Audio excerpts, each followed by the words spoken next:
আল্লাহ বলে আসমান আর জমিনে যা কিছু আছে সব কিছু কুল মাখলুকাত সব কিছু আমার কাছে চাই, আর আমি আল্লাহ সব কিছু আমি আমার বান্দাদেরকে নির্ধারিত সময়ের মধ্যে পৌঁছে দেব না। সুবহানাল্লাহ। যা আছে মানুষ মাখলুকাত, আর আমরা চাই কোথায়?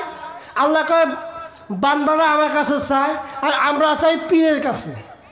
কই বাবা বাবা শাহজালাল, বাবা একটা বাচ্চা মুখ দিয়ে যা।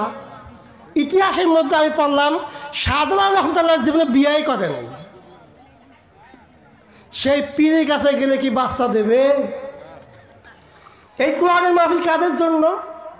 আল্লাহ সুবহানাহু ওয়া তাআলা বলেন, ইন্নামা তুনজিরু মান ইত্তাবাআয যিকরা ওয়া খাশিয়ার রহমানা বিল গায়ব। আল্লাহু আকবার। আল্লাহ সুবহানাহু ওয়া তাআলা বলেন, ও আমার হাবিব, আপনি কেবলমাত্র শুধুমাত্র তাদের সামনে আপনি কোরআনের আলোচনা করুন। ইন্নামা তুনজিরু মান ইত্তাবাআয যিকরা ওয়া খাশিয়ার রহমানা বিল গায়ব। আপনি তাদের সামনে উপদেশ দেন, যারা আপনার উপদেশ শুনবে ও শোনা অনুযায়ী আমল করবে। আপনি শুধুমাত্র কেবলমাত্র তাদের সামনে আমার কোরআনুল কারীমের তাফসীর করেন। আল্লাহু আকবার। যারা উপদেশ শুনবে, যারা আমল করবে, আপনি তাদের সামনে কোরআনে আলোচনা করুন। গায়ব মানে অদৃশ্য প্রতি ঈমান এনেছে, আমাকে না দেখে বিশ্বাস করে, আমাকে যারা দেখে নাই, যারা আমাকে না দেখে বিশ্বাস করছে, আপনি তাদের সামনে কোরআনে আলোচনা করুন। আল্লাহু আকবার। আল্লাহ সুবহানাহু ওয়া তাআলা বলেন, ইন্নাল্লাযীনা ইয়াখশাউনা রাব্বাহুম বিল গায়বি লাহুম মাগফিরাতুন ওয়া আজরুন কাবীর। ইন্নাল্লাযীনা ইয়াখশাউনা রাব্বাহুম, নিশ্চয়ই যারা তাদের রবকে না দেখে বিশ্বাস করে। আমরা কি আল্লাহকে দেখেছি? আল্লাহ কয় যারা আমাকে না দেখে বিশ্বাস করে, আমাকে না দেখে ভয় করে, আপনি তাদেরকে সুসংবাদ দিয়ে দেন, লাহুম মাগফিরাতুন ওয়া আজরুন কাবীর। তাদের জন্য আপনি সুসংবাদ দিয়ে দেন, দুইটা সুসংবাদ দিয়ে দেন। এক নম্বর, আমি তাদের জীবনের সব গুনাহ খাতা মাফ করব, আর দুই নম্বর, আমি তাদেরকে তাদের জন্য মহা পুরস্কার আমি আল্লাহ রেখে দিয়েছি। সুবহানাল্লাহ। আমরা আল্লাহকে না দেখে বিশ্বাস করেছি। বিশ্বাস করেছি কোথায়? ইমানে মুফাসসালের মধ্যে আমরা পড়েছি না, আমানতু বিল্লাহি ওয়া মালাইকাতিহি ওয়া কুতুবিহি ওয়া রাসূলিহি। আমরা কি আল্লাহকে না দেখে বিশ্বাস করেছি? আল্লাহ আমাকে যা না দেখে বিশ্বাস করে তাদের জন্য কয়টা পুরস্কার? জোরে বলেন। এক নম্বর, তাদের জীবনের গুনাহ যত করেছে আমি মাফ করে দেব, আর দুই নম্বর, তাদের জন্য মহা পুরস্কার রেখে দিয়েছি। সে পুরস্কারের নাম কি? জান্নাত। সে পুরস্কারের নাম কি? জান্নাত। সময় তো উপস্থিতি, আসেন আমি যে বিষয়ে আজকে যে আয়াত তেলাওয়াত করেছি এই বিষয়ে আলোচনা করব। আল্লাহ সুবহানাহু ওয়া তাআলা বলেন, কুল, হে আমার হাবিব, আপনি বলে দেন, সিররু ফিল আরদি, আপনি বলে দেন, আপনি জাতির লোকগুলোকে বলে দেন, সিররু ফিল আরদি, তোমরা জমিনে চলাফেরা করো, তোমরা পৃথিবীতে চলাফেরা করো, সুম্মা উনজুরু কাইফা কানা আকিবাতুল মুকাজ্জিবিন।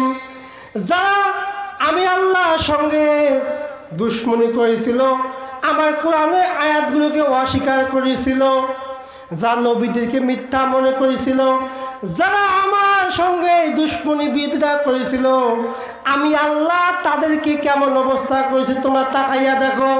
তোমরা তাকাইয়া দেখো, ফিরআউনের দিকে আমার সাথে অংশীদার স্থাপন করেছিল, আমার সঙ্গে বিদ্রোহ করেছিল, আমি আল্লাহ তাকে ধ্বংস করেছি। এরপর তাকাইয়া দেখো নমরুদের দিকে, আমি আল্লাহ সুবহানাহু ওয়া তাআলা ও যখন আমার সঙ্গে দুশ্মনী শুরু করে দিয়েছিল, আমার সঙ্গে বিদ্যা শুরু করে দিয়েছিল, আমি আল্লাহ সুবহানাহু ওয়া তাআলা তাকে ন্যাংরা মশা দিয়ে আমি আল্লাহ বিদায় করে দিয়েছি। কথা বলেন ঠিক কিনা? তাকায় দেখো বাংলাদেশের দিকে যারা স্বৈরাচারী শাসক ছিল, শেখ হাসিনার মতন জালেম শাসক, বিশেষ করে কোরআন মাহফিলের মধ্যেও 144 জারি করে দিয়েছিল। নিষ্পাপ আলেমগুলোকে, নির্দোষ আলেমগুলোকে ধরে ধরে জেলখানার মধ্যে ফাঁসি দিয়ে মারছিল। তাকাইয়া দেখো আমি আল্লাহ সুবহানাহু ওয়া তাআলা তাদেরকে নাস্তানাবুদ করে বাংলাদেশ থেকে বিদায় করে দিয়েছি। কথা বলেন ঠিক কিনা? তোমরা এখান থেকে শিক্ষা অর্জন করো। তোমরা তাকায় দেখো, ভবিষ্যতে তাকায় ভবিষ্যতে দেখবা, ভবিষ্যৎ থেকে শিক্ষা অর্জন করো, অতীত থেকে শিক্ষা অর্জন করো। দেখো নমরুদ, ফেরাউন, আবু জেহেল, শেখ হাসিনার মতো এই নির্দম জালেম শাসককে আমি আল্লাহ কীভাবে নাস্তানাবুদ করে বিদায় করে দিয়েছি। তোমরা ওখান থেকে শিক্ষা অর্জন করো। কথা বলেন ঠিক কিনা? তাহলে ভাইরা, কোরআনের সঙ্গে বিরোধিতা করলে কি আল্লাহ আমাকে বন্ধু হিসেবে গ্রহণ করবেন? কি করবেন? ধ্বংস করে দিয়ে দেবেন। তাহলে অতিথিরা ইসলামের বিপক্ষে কথা বলছে, কোরআনের বিপক্ষে কথা বলছে, এদের অবস্থা কেমন হয়েছে? আল্লাহ বলছেন আকিবাতুল মুকাজ্জিবিন। তোমরা এখান থেকে শিক্ষা অর্জন করো। কথা বলেন ঠিক কিনা? অতএব সময় তো ভাইরা, যারা অতীতে কোরআনের সঙ্গে বিরোধিতা করেছিল, আল্লাহ তাদেরকে নাস্তানাবুদ করে পৃথিবীর জমিন থেকে বিদায় করেছেন। কথা বলেন ঠিক কিনা? এরপর আল্লাহ সুবহানাহু ওয়া তাআলা বলেন কুল্লি মান ফিস সামাওয়াতি ওয়াল আরদি কুলিল্লাহ। হে নবী, আপনি বলে দেন, আপনি বলেন আসমান আর জমিনে যা কিছু আছে এগুলো কার? জোরে বলেন কার? কথা বলেন না যে আসমান আর জমিনে যা আছে এগুলো কার? আল্লাহ আপনার আশায় থাকে নাই। আল্লাহ নিজে বলছেন নবীজি আপনি বলে দেন কুলিল্লাহ, আসমান আর জমিনে যা আছে সব কিছু আল্লাহ সুবহানাহু ওয়া তাআলা। আল্লাহু আকবার। আল্লাহ রাব্বুল আলামিন বলেন সাব্বাহা লিল্লাহি মা ফিস সামাওয়াতি ওয়া মা ফিল আরদ। আসমান আর জমিনে যা কিছু আছে সমস্ত মাখলুকাত শুধুমাত্র কেবলমাত্র আল্লাহর মহিমা প্রকাশ করে। বলেন আল্লাহু আকবার। আসমান জমিনে যা আছে সব কিছু কার মহিমা প্রকাশ করে? কার? আল্লাহ। এরপর আল্লাহ রাব্বুল আলামিন বলেন ইউসাব্বিহু লিল্লাহি মা ফিস সামাওয়াতি ওয়া মা ফিল আরদ লাহুল মুলকু ওয়া লাহুল হামদ। আল্লাহ বলেন আসমান আর জমিনে যা কিছু আছে লাহুল মুলকু, রাজত্ব আমার, রাজত্ব আমার এবং আমারই প্রশংসা করে। বলেন আল্লাহু আকবার। আসমান আর জমিনে যা আছে কুল মাখলুকাত সব কিছু কার প্রশংসা করে? তাহলে আল্লাহর জমিন, আল্লাহর মানুষ, আল্লাহর নামে মন্ডল ভূমন্ডল সব কিছু আল্লাহ। আইন চলবে কার? জোরে বলেন। আল্লাহ রাব্বুল আলামিন বলেন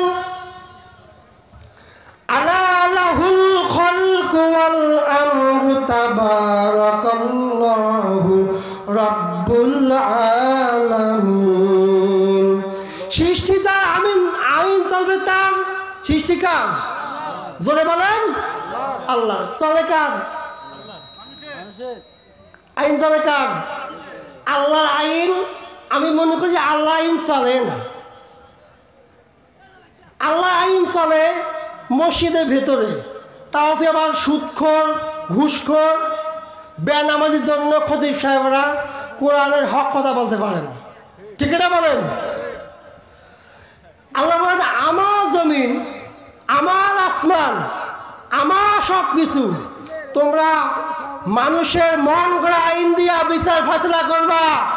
মানুষের মন গড়া আইন দিয়ে বিচার ফয়সালা করলে এই জমিনে শান্তি কোনোদিন আসবে? কি করতে হবে? সৃষ্টিদার আইন চলবে। কার চলবে আইন? আল্লাহ আইন। আল্লাহ বলেন চলবে ওয়ামান লাম ইয়াহকুম বিমা আনজালাল্লাহু ফাউলাইকা হুমুল কাফিরুন। কণ্ঠনায় দেখি আল্লাহু আকবার বলেন না, আল্লাহু আকবার বলেন। আল্লাহ বলেন যারা কোরআন দিয়ে বিচার ফয়সালা করে না তারা কাফের। জয় বলেন তো যারা কোরআন দিয়ে বিচার করে তারা কি? তারা কি? কার কথায়? আল্লাহর কথায়। কোরআন দিয়ে বিচার ফয়সালা করে? করে? কোরআন দিয়ে বিচার ফয়সালা করে না। তাই কোরআন দিয়ে বিচার ফয়সালা করলে কি সুদখোর ঘুষখোর বেনামাজিকে পার্লামেন্টে পাঠাইলে সংসদে পাঠাইলে কি কোরআন দিয়ে বিচার করবে? জোরে বলেন। কাকে পাঠাতে হবে? যারা আল্লাহওয়ালা নামাজি তাদেরকে পাঠাতে হবে। কোথায়? কোথায়? কথা বলেন না যে আপনার পাঠার মনোযোগ মন নাই আপনাদের। কোথায় পাঠাতে হবে? সংসদ। তো সংসদ পাঠাতে তারা কী করবে? এখন যদি আলেম ওলামারা যদি একটু ক্ষমতায় যাবার চায় তা কী করে জানেন? ওই হুজুররা থাকবে মসজিদের ভেতরে, এরা থাকবে খানকায়। এরা ফির রাজনীতি কি বোঝে? বলে না বলে? হুজুররা থাকবে মসজিদে খানকায়, সুবহানাল্লাহ আলহামদুলিল্লাহ বলবে না কি বলবে? আমার আল্লাহ নবী স্বয়ং রাষ্ট্র ক্ষমতা চাইছেন। বলেন আল্লাহু আকবার। সবাই আমার সাথে পড়েন ওয়াজআলনি মিন লাদুনকা সুলতানান নাসীরা। হে আল্লাহ আপনি আমাকে রাষ্ট্র ক্ষমতা দান করেন। আমার নবীর নবুয়তে 40 বছর পর্যন্ত একটা পাপের দরজা বন্ধ করতে পারছেন? কেন? যখন আমার নবী রাষ্ট্র ক্ষমতা পাইলেন তখন সারা পৃথিবীটা সোনালি একটা সমাজ হয়ে গেল না? সুবহানাল্লাহ। সময় তো ভাইরা, এজন্য আমাদের কাজ করতে হবে। এজন্য আল্লাহওয়ালা নামাজিদেরকে ক্ষমতায় পাঠাতে হবে ভাই। কথা বলেন ঠিক কিনা? আগামীতে আমি কোনো রাজনীতি কথা বলতেছি না। আওয়ামী লীগ ক্ষমতায় ছিল কত বছর? কোরআনের একটা আইন কি পাশ করছে? বিএনপি ক্ষমতায় ছিল একটা আইন পাশ করছে? জাতীয়বাদী ক্ষমতায় ছিল একটা কোরআনের আইন পাশ করছে? তাহলে সব দল ক্ষমতায় ছিল, আমরা সব দল দেখছি। কিন্তু কোরআনটা দিয়া সংসদটা চলুক, কোরআন দিয়ে বিচার ফয়সালা করুক, এটাকে আপনারা চান? কারা কারা চাই? 2 হাত আল্লাহকে দেখাই। তাকবীর দেন।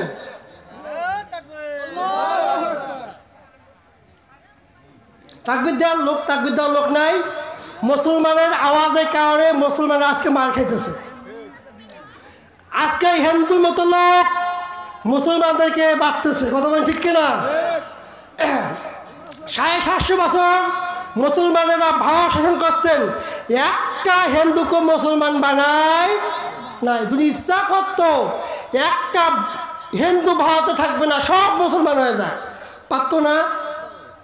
ইসলাম একটা শান্তির ধর্ম। ইন্না দ্বীনা ইনদাল্লাহ ইসলাম। ইসলাম মারামারি কাটাকাটিকে পছন্দ করে না।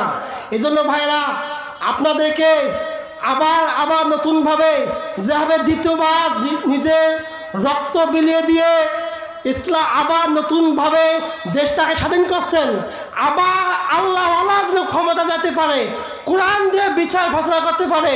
এই জন্য আপনাদের আমাকে সকলকে একতাবদ্ধ হওয়ার দরকার আছে না নাই? উপস্থিতি ভাইয়েরা, এই জন্য কোরআন দিয়া একটু দেশটা চলুক, কোরআনের আইন হোক। আল্লাহ কয় যারা কোরআন দিয়ে বিচার ফয়সালা করে না এরা ডাইরেক্ট কাফের। ঠিক না বলেন? কোরআন দিয়ে যদি বিচার করত, 1 নম্বর বিচার করত যারা কোরআন দিয়ে বিচার করলে 1 নম্বর বিচার করত চোর। কি? ওয়াসসারিকু ওয়াসসারিকাতু ফাকতাহু আইদিয়াহুমা। আল্লাহ পাক রব্বুল আমিন বলেন, পুরুষ চোর আর মহিলা চোর যদি ধরা পড়ে তাদেরকে ধরে 2 হাতকে একটা হাত কেটে দাও। কার আইন? জোরে বলেন কার? একটু জিকির করেন লা ইলাহা। জিকির করলে 3টা লাভ। ইমাম গাজালি রহমাতুল্লাহ বলেছেন 3টা লাভ। 1 নম্বর লাভ কি জানেন? কল সাফ হয়। ওই জিকির নারী পুরুষ একসঙ্গে হয়ে কোথাকার কাপড় কোথায় যাক বাতি নিবি দিয়া জিকির, এই জিকির করলে কলব সাফ হয়। 2 নম্বর লাভ, কোরআন বোঝা সহজ হয়। সুবহানাল্লাহ বিহামদিহি। আর 3 নম্বর লাভ, জিকির করলে কিয়ামতের ময়দানে হাসতে হাসতে আল্লাহ জান্নাতে প্রবেশ করবে। সুবহানাল্লাহ। জবান করে জিকির করি লা ইলাহা, জোরে লা ইলাহা,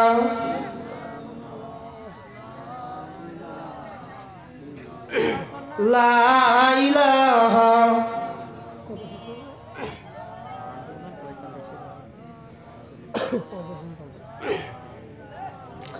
কোরআন দিয়ে বিচার করলে 1 নম্বর বিচার করতো কি? চোর। চোর সমাজে আছে না? আমরা চোর ধরি কোনগুলো জানেন? ও গরু চোর, পেটে ভাত নাই, গরু চুরি করছে বিচার। কিন্তু কলমের খোঁচায় লক্ষ লক্ষ টাকা শেখ হাসিনা প্রধানমন্ত্রীর কি পিয়ন 400 কোটি টাকার মালিক। কথা বলেন ঠিক কিনা? কেমনে পাইছে? আল্লাহ ওহির মাধ্যমে নাজিল করছেন টাকা। কোথায়? আপনারা আমার টাকা মাই ধরিয়ে নিয়ে গেছেন। এই জন্য কোরআন দিয়ে যদি বিচার করত তাহলে 1 নম্বর বাংলাদেশের চোর থাকত।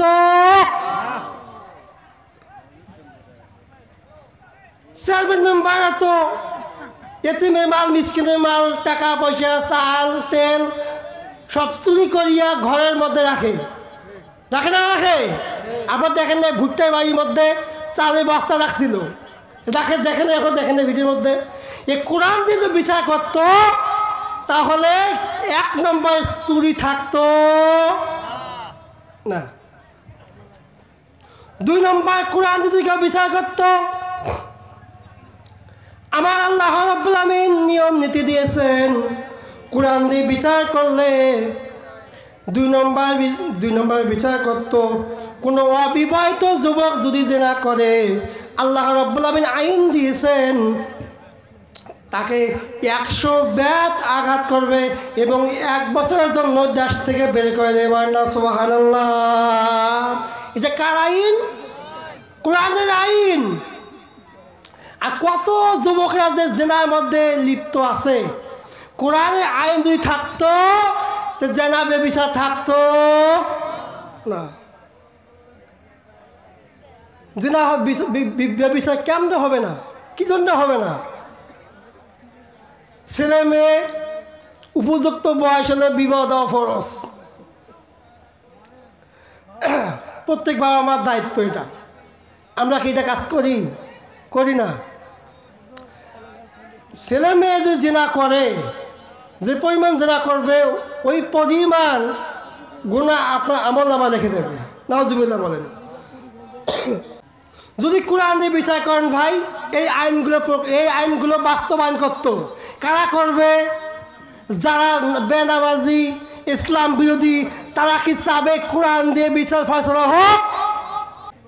তাহলে এজন্য কোরআন দিয়ে বিচার আমরা চাই না চাই?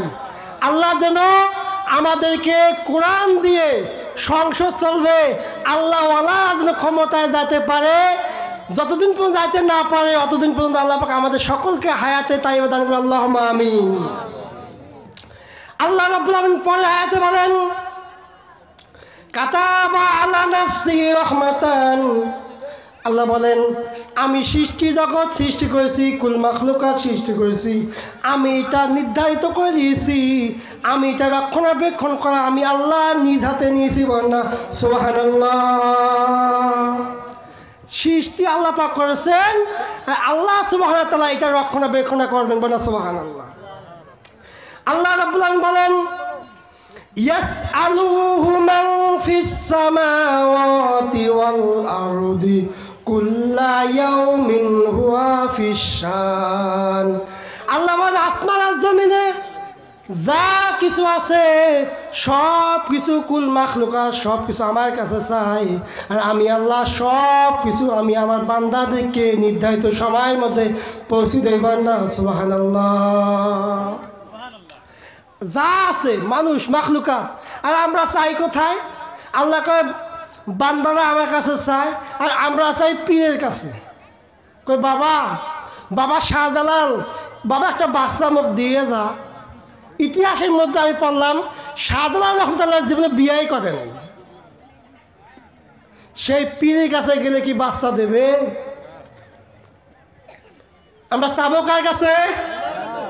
জবান খুলবেন কার কাছে? আল্লাহ কাছে চাবো।